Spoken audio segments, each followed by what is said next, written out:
we're talking about, Dominic Solanke was arguably the best player on the pitch. He hit the post in the first half. You mentioned it, the goal that was chopped off that was going to make it 4-0. I mean, they were a shambles in the end. And Bruno Fernandes, Rob, whether people think he should be captain or not, they have a huge game against Bayern. They have a huge game against Liverpool coming up.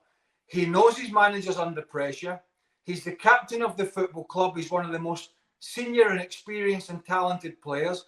And he gets himself booked for basically gobbing off, which is something that he does regularly. He's now going to miss that game. So that's another big problem for Ten Hag going into the team that's sitting top of the league.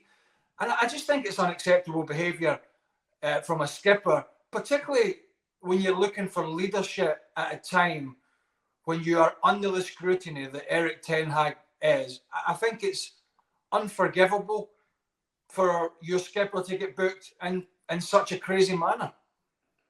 I mean, the biggest thing for me today, I mean, obviously there are tactical issues with that United team. The midfield at times is non-existent. I thought, you're right in that Chelsea game. I thought Chelsea suit them as opponents because they're probably both as bad as each other. They suit that kind of end-to-end game, and it's probably the team that United are going to look all right against. Bournemouth are a lot more organised. You mentioned there that they're banging form. I think they've won 4 of the last 5 games in the Premier League now.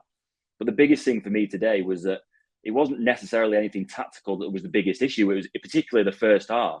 United was second best all over the place. They start the game in the first 30 seconds with a really weak back pass from Luke Shaw back to Andre Onana, and Solanke nearly nips in and wins a penalty. And all the way through that first half, they're second best. They didn't win a 50-50 anywhere on the pitch in the first half. And that says everything probably about where this Man United team is. And you just look at that stat that's on the screen now. That they've lost more games at home since Alex Ferguson than Sir Alex Ferguson lost during 21 years in charge. That just shows you the decline of Man United since Sir Alex Ferguson left. There have been managers that have come in since him, whether it's David Moyes or Van Gaal or Mourinho, Solskjaer. All these problems seem to bubble up again and again and again for these Man United managers. And obviously now there are going to be questions again about Ten Hag's position. You can't lose 11 of your first 23 games to start a season and not have those questions be asked of a Man United manager. But if you're going to ask questions about Ten Hag, the next question is who you're going to get. Who is going to come in and change it? Because I don't see that anyone really is going to change, unless there's massive change off the field, that there's no manager that's going to come in and have the magic wand and change it. Everyone, Ten Hag's tried, Mourinho's tried, Van Gaal's tried. Obviously, there is going to be a guy that comes in and does it next. But I just think that until there's change off the field, you're never going to win. Couple of questions, Rob. When I saw the team, I know it's not the reason United lost, but when I saw the team sheet and I saw Anthony Martial was starting, I don't know if there's a problem, some sort of fitness issue with Rasmus Højlund, but off the back of, Rashford being dropped for the last 2 games, off the back of Newcastle last weekend, and just basically off the back of his general demeanour and body language and performances, why was Martial leading the line today? And I can only assume that it's because Martial played all right against Everton last weekend. He did all right. He still came off early. He wasn't fantastic. Obviously, there are issues around Højlund. He hasn't scored in the Premier League yet. I think Ten Hag is worried about running him into the ground because he has started an awful lot of games. He's still only 20 years old. I think that he thought that maybe Bournemouth at home was the chance to bring Martial back. Obviously, that's backfired because he's not played well.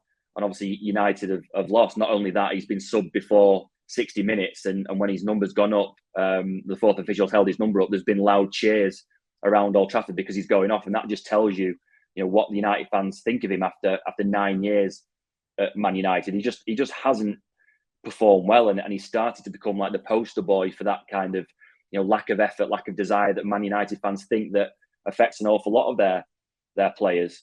Obviously, Martial is not the only problem, but you're right.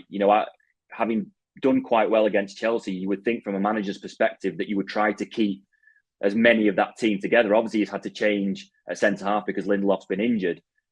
But unless there's a fitness issue with Højlund, and we have to assume there's no fitness issue because he was fit enough to be on the bench and come on for the last half an hour, you'd assume that you would pick the same or most of the same team that started against Chelsea because they did well.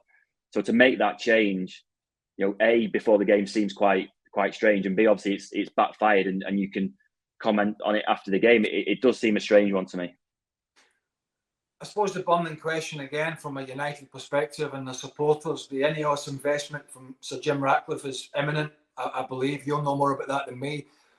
Where does this leave Ten Hag? I mean, are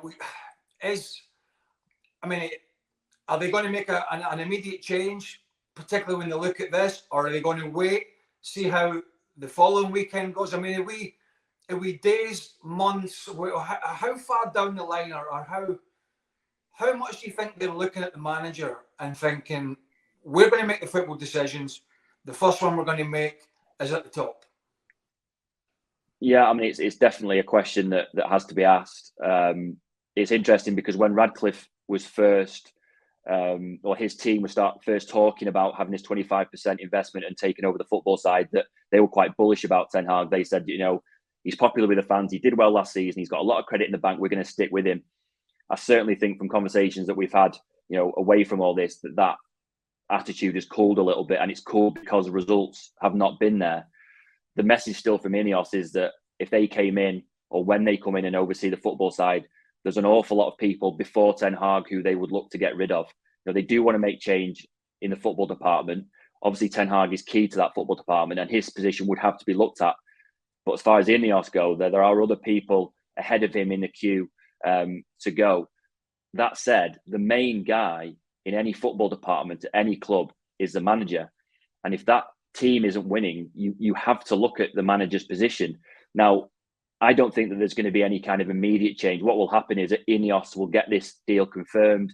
They'll come in, they'll do their audit of that football department. They'll see who's in these jobs, what they're doing, whether there can be any kind of upgrades on that personnel. But eventually, if United don't start winning and don't start winning soon, Radcliffe will be forced to make a change, whether he wants to or not. I've seen you on the show a number of times saying, well, United can't stomach a season where they win one and lose one, win one and lose. That's just not good enough for Man United. And ultimately, the guy that pays the price for that will be Erik Ten Hag. And his position is already vulnerable because they've not started the season well. And it's even more vulnerable when you've got a new guy coming in to oversee the football side of the business, because the main guy that he's going to be looking at, aside from all the background stuff that he's going to be looking at, the main guy that he'll be looking at is the manager. Is his performance up to scratch? Is there an upgrade that we can make? Is there someone better for that job than the guy we've got already? And if United don't start winning soon and Jim Ratcliffe comes in, ultimately, Ten Hag is going to pay the price, that Jim Ratcliffe is going to come in and he's going to have to make a change. I don't think that it's imminent, but it's a results-led business. And if results don't pick up soon, they'll make a change. They'd have to.